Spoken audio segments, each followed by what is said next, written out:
30 years in the making, and this flight is my gift to myself. Another adventure begins. No baggage but my hand carry, and a decade's worth of lessons. Next stop, Cebu. Welcomes you to Mactan Cebu International Airport in Lapu-Lapu City.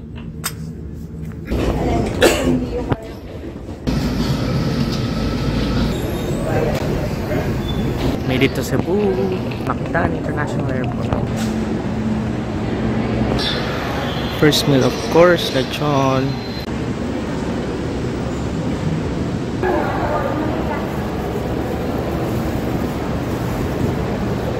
So, I made it to Cebu with no plans at all. Kung anong gagawin, bahala na, parang gano'n na lang. Touchdown in Cebu. A new chapter, a new place to wander. The ride from the airport felt like a quiet reminder. Sometimes the journey itself is the story. Every road, every view, slowly unfolding. And then a pause. A room, a window, a view. Just a breath before the journey continues.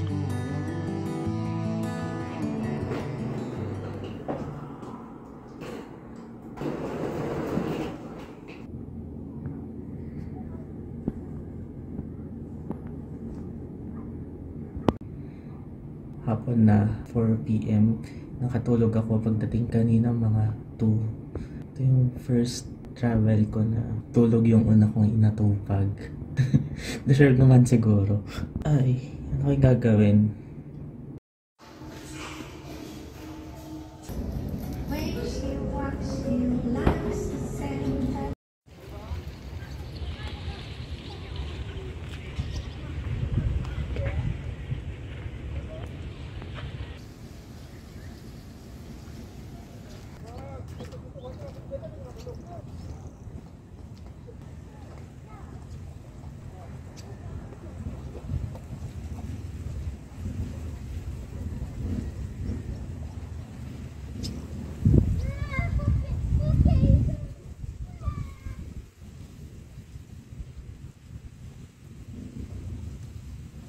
Let's have dinner, guys. Umorder ako sa GrabFood ang dinner ko kasi parang hindi masaya yung pagkain sa baba.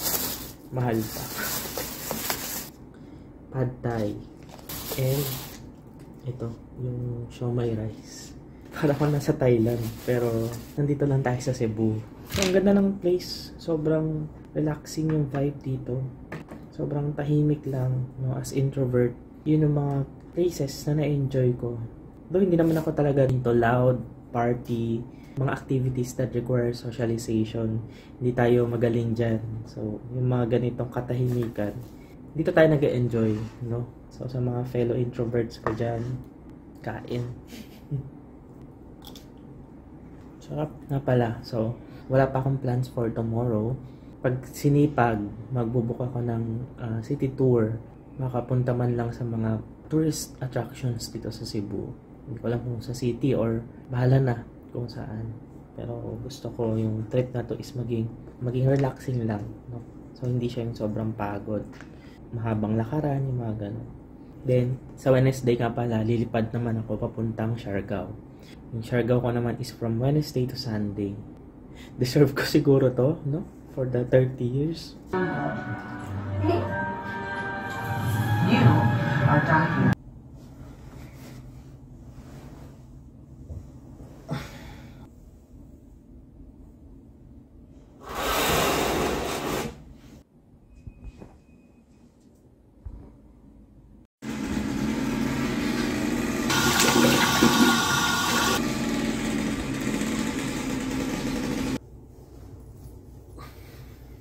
Magbe-breakfast na tayo. Let's go!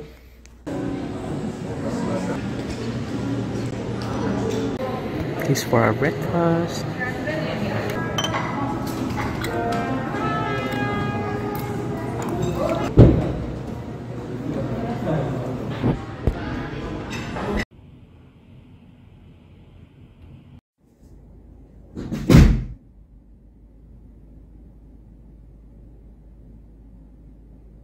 So, I just learned na meron palang Move It and Angkas dito sa Cebu.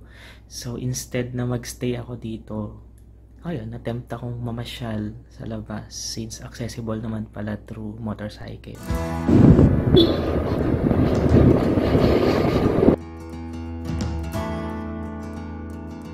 First stop, the Mactan Shrine.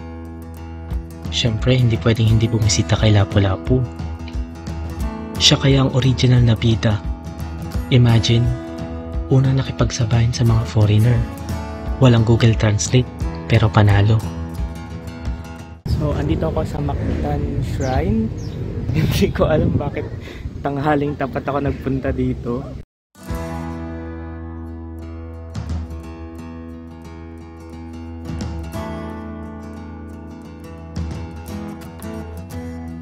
Riding through Cebu as a passenger on 2 wheels, the wind on my face, the city opening up in every turn. Buildings, bridges, busy streets, parang ang Cebu nagsasabing, "Uy, Justin Chepta, welcome." Pero kumapit ka ha. I made it to Cebu City after that long motorcycle ride. Finally here. So dumaan ako ng Lapu-Lapu, Mandaue bago makarating dito sa Cebu City.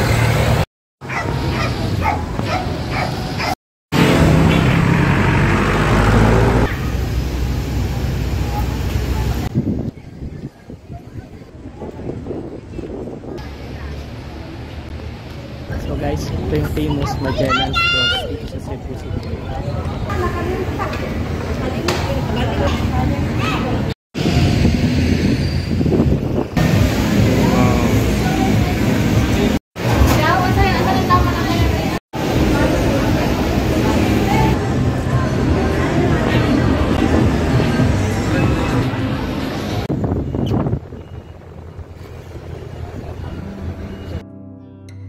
This beautiful bridge, rising strong above the waters, a reminder that connections can carry us to places we never thought we'd reach. Here, I realized life is much like this. At a young age, I was afraid to cross even small bridges.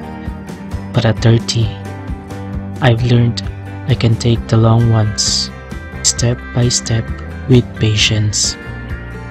Every bridge teaches courage, that sometimes the journey isn't about speed, but about the faith to keep moving.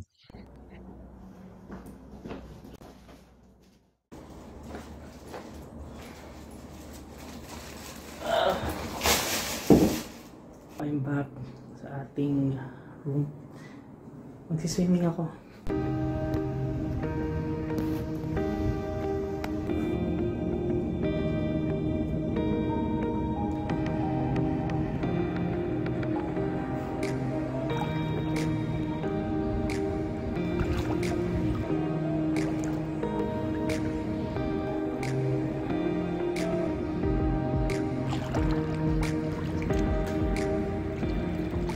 This is my last day here in Cebu. Last night na. So, tomorrow after lunch, babiyahe na ako papunta Siargao. So doon ko na itutuloy yung aking 1-week vacation. From Wednesday to Sunday, nandun ako. Then sa Sunday, babalik ako ng Cebu pa rin, na from Siargao and going to Manila. Sana marami pa tayong ma-discover. Just like yung kanina, unplanned yung Cebu trip ko. I mean yung Cebu City trip, yung Magellan's Cross and all. Nakakatawa na at some point, kakagala tayo instead of magstay lang dito and enjoy yung staycation. Thank God that there's still chance to visit that historic places like Mactan Shrine, and nag-enjoy ako sobra.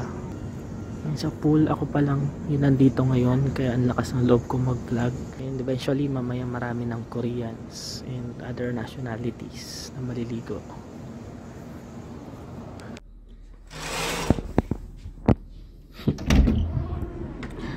Good morning. Ito nga pala yung mga labahin ko.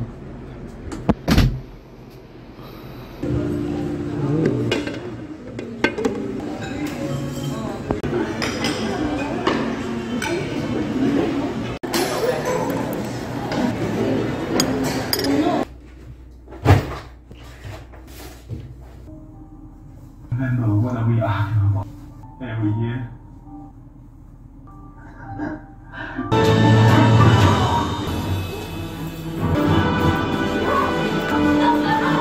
It's 11 na. I'm about to check out na dito sa aking pinagstayan for 3 days and 2 nights. So this hotel is Artera Hotels and Resorts. So if you are looking for... Wow, nag-promote! So kung gusto nyo maghanap ng hotel na magstayan dito sa Cebu, highly recommended itong Artera Hotel. Sobrang ganda. Tingnan nyo yung view. Ayun na. Para siyang painting. Ngayon naman, babiyahe ako pa Siargao. My flight is at 2 p.m. So, darating ako doon by 3 p.m. May nabook naman din ako doon na Airbnb. So, that's my accommodation for Wednesday to Sunday. So, wala pa rin plans for our Siargao, just like this Cebu. Tignan natin kung ano yung mga magaganap.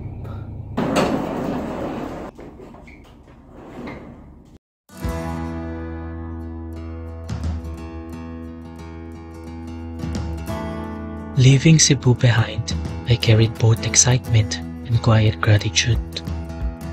Cebu gave me history and bridges, but Siargao was about to give me something else entirely.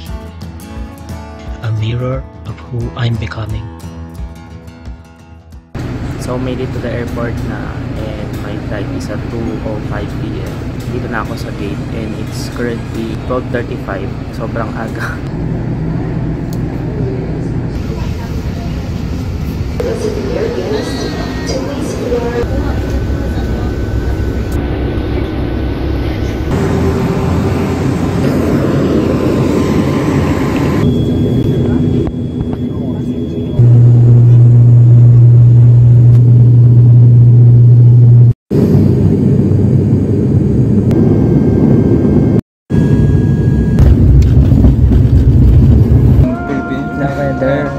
It's hot.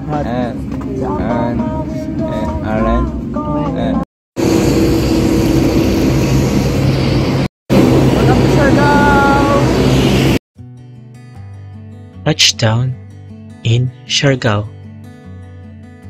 The ride to my homestay was simple, just long roads, endless coconut trees, and skies that felt wider than my thoughts. There's something grounding about this place, quiet, raw, unpolished. Made it to my accommodation dito sa Siargao. Sana maganda work.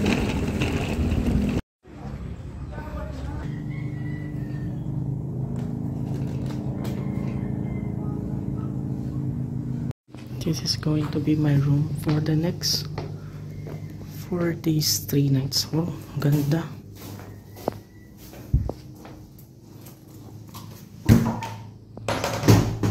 Not bad. Look at the view. Dagat na siya. I made it to Siargao.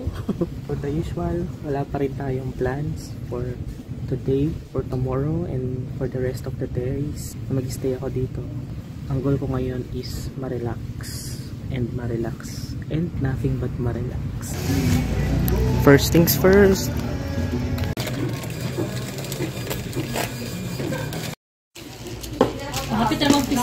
Got my supplies na sa what's next. Grabe yung serving. Yung mga hindi ko na upo. Dami na serving.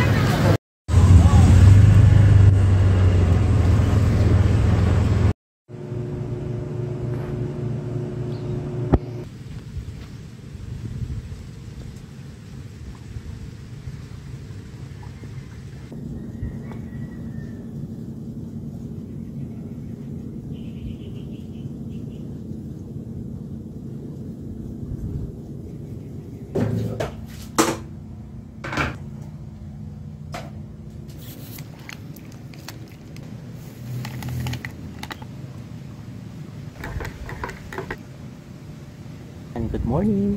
So today nag-book ako sa Klook ng land tour dito sa Siargao. I'm gonna be visiting the famous sites here in Siargao.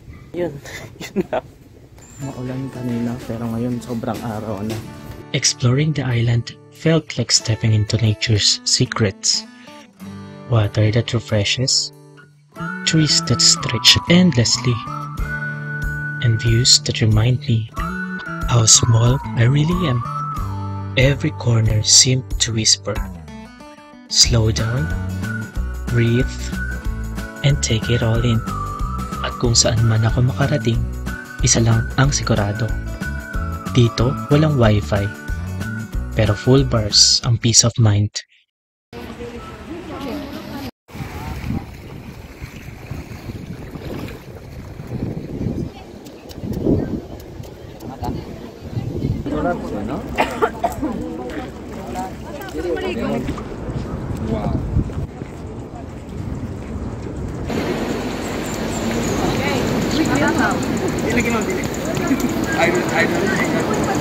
Yung introvert friend ko nagsosolo na naman.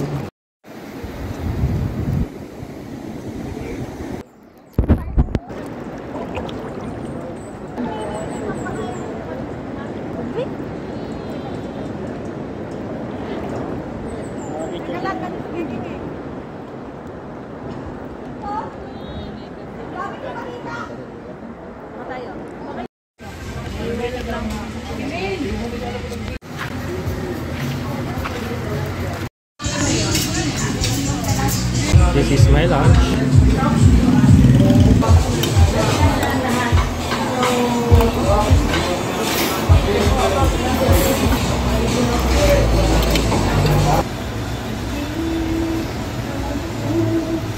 Oh my God.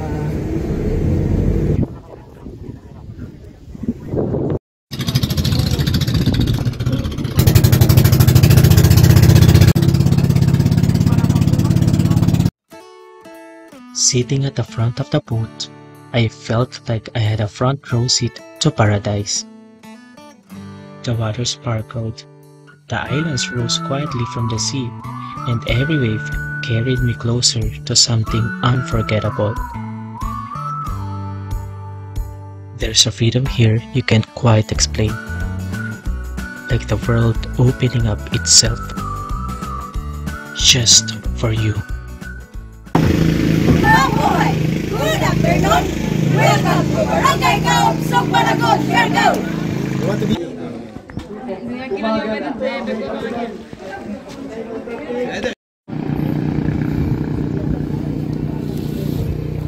Medyo malayo eh.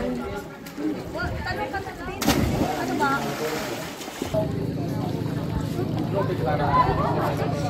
Okay, go.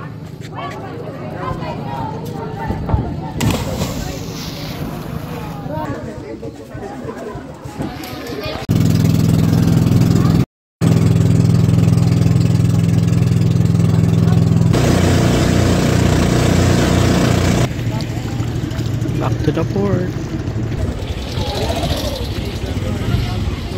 No. Es caminando.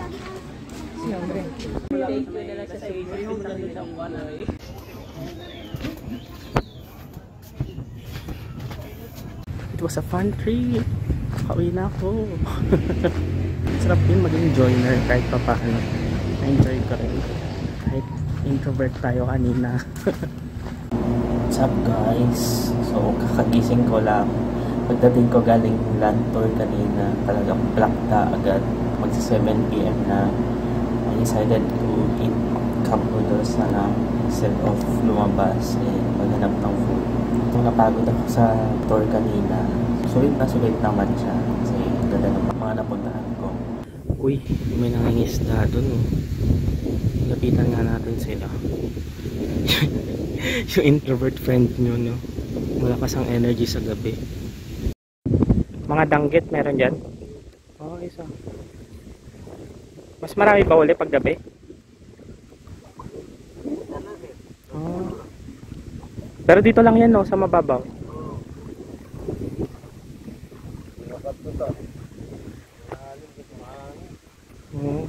Maalon ngayon?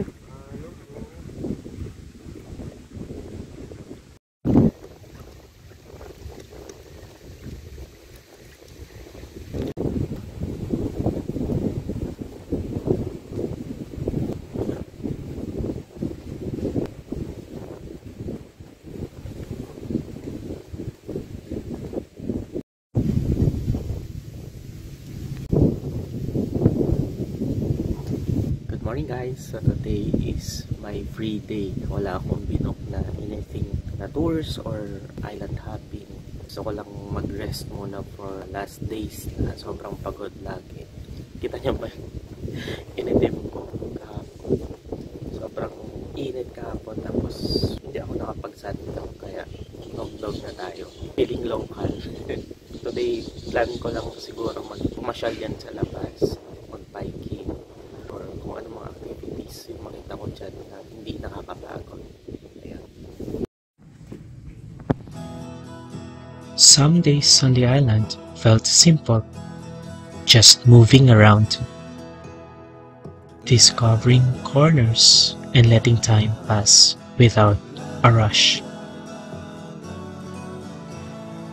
Medyo maambon, pero go lang. I found joy in the ordinary.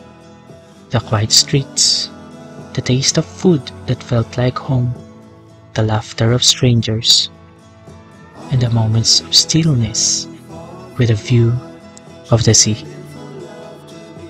It was in these little pauses that I realized life doesn't always need to be grand to be meaningful. Sometimes happiness hides in the small, unplanned moments we often overlook. And here, in this place, even the simplest day felt like a reminder that I've already come far, and that being present is more than enough.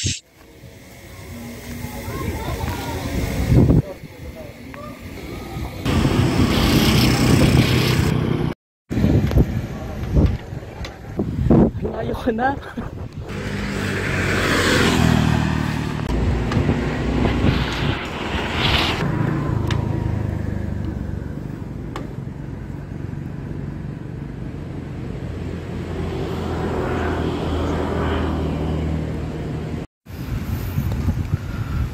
Oh, look at this beauty.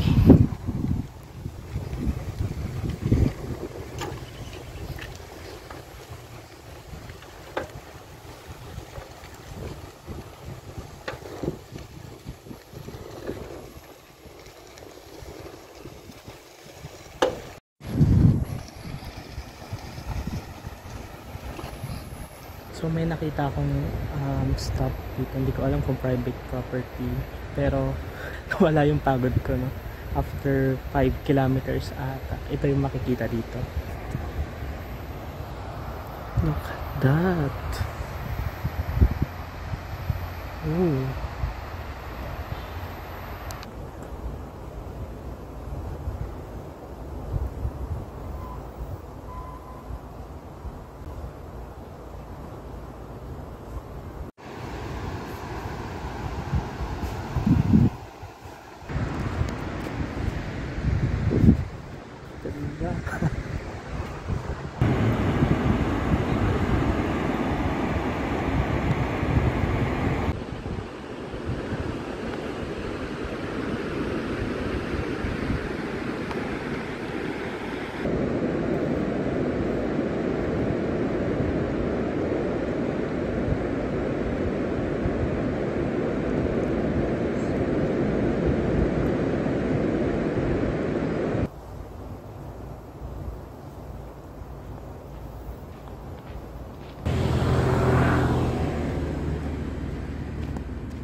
Yes. Punta ako ngayon sa Afam Bridge.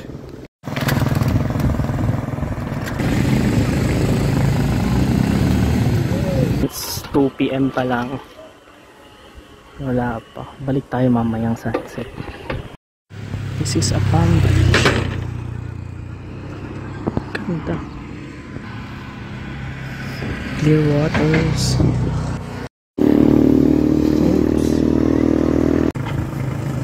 Okay.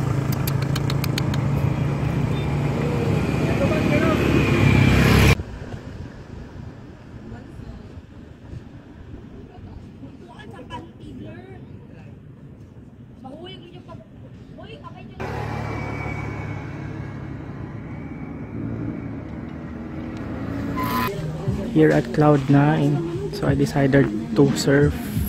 Layo ng binike ko, so sulitin ko na. Third week, fourth week, gano'n. Third week.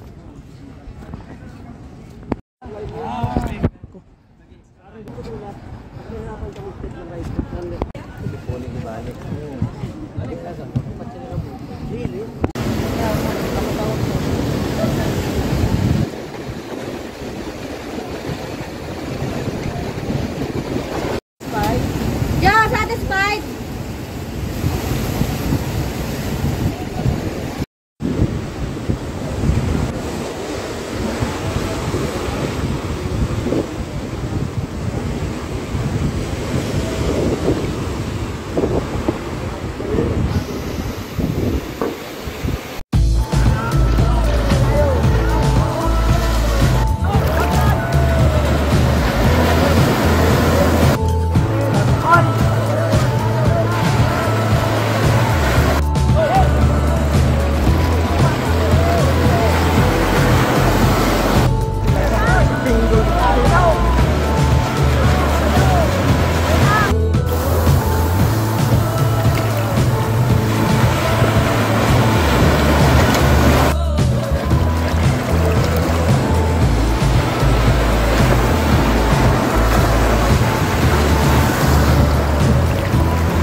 So, this surfing thing is completely unplanned. Enjoy ako.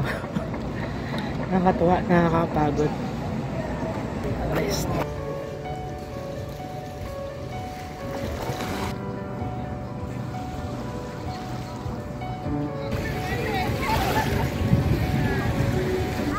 Just by looking at the waves, I realize I am so lucky. Pagbakasyon ng ganito, not every day you turn 30. Not everyone has a privilege. So I'm thankful to God, you know, to my friends and family. Wow. Sobrang enjoy and sobrang na-relax ako. Sakit na ng katawan ko. 30 na kasi tayo. So ibang daan pang dinadaanan ko ngayon. Hindi ko yung dinaanan ko papunta.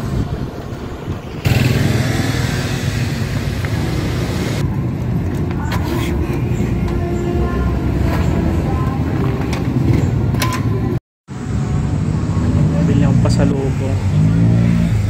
This is the port of General Luna.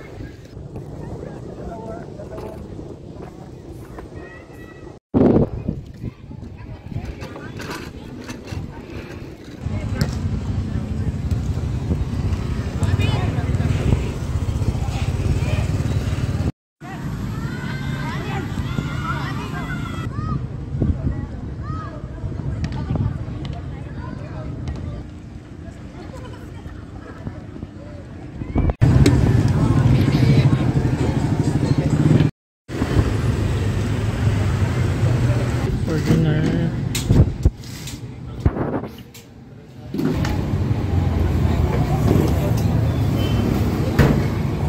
It's time to return the bike. Sad. Made so much great memories ng bike na to. This day comes to an end. Sad naman nakabigla.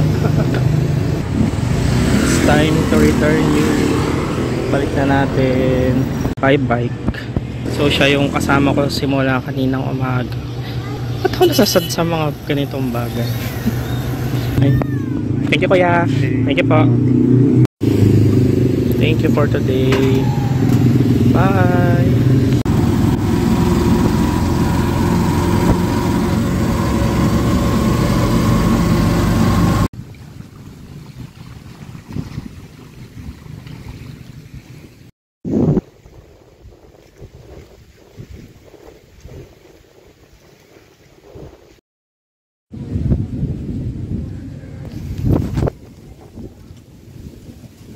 out here with my payong, Global Dominion payong, and it's low tide, so may mga ate doon.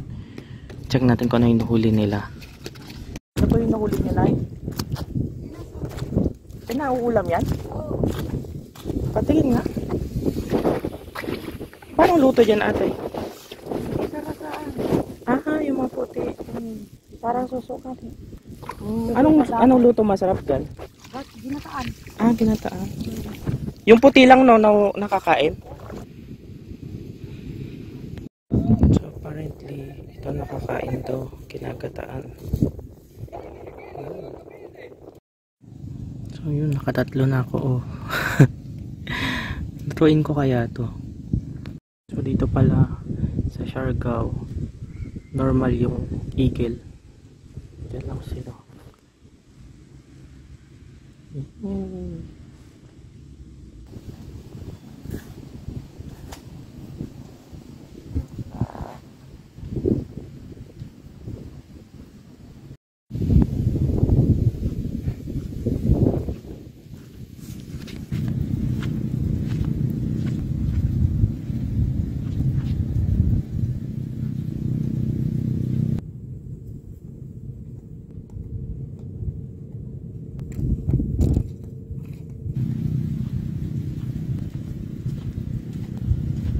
So this is my lunch.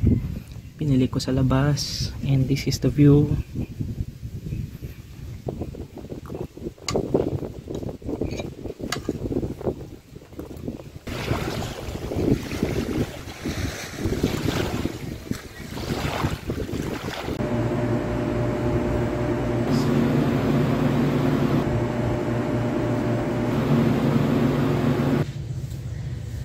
So today I'm checking out, and the 1 week vacation is over. I am thankful na nakapag-rest ako for a week starting sa Cebu and now in Siargao. Nakakasad na matatapos na yung vacation na to, no? For the longest time, for the past 10 years, no? This is by far yung pinakamahaba kong bakasyon. Aside from pandemic, of course, no, huminto lahat. Sabi ko nga kanina, not everyone has the chance or the privilege to spend vacations like this, no. So I'm glad na in my 30th birthday, ayan, umamin na, ay nagkaroon tayo ng chance. I am thankful to God, and nakakatuwa na at 30 I get to experience things like this, and it's a blessing. So nakalayo na tayo, pero malayo pa. And I enjoyed Siargao so much. Napakababait ng mga tao dito. And hindi ka talaga mawawalan ng activity. Na-reach ko yung goal ko, which is makapag-relax. And I think I'm pampered. So for those who are aspiring to go to Siargao, do so. And kung nasa bucket list nyo to, why not? Puntahan nyo, di ba? So ayun lang, and thank you sa pagsama sa akin, and I hope you had the same feeling, no? Yung mga surprises na datnan ko dito. Thank you for watching Vlogger na Vlogger. Yun lang, so bye-bye. As I leave this place, I carry more than memories. I carry strength, lessons, and a deeper sense of who I am. Turning 30 isn't about having it all figured out. It's about knowing I've already come far and trusting the road ahead. Another adventure ends so that new ones can begin. This journey was mine, and the best is yet to come.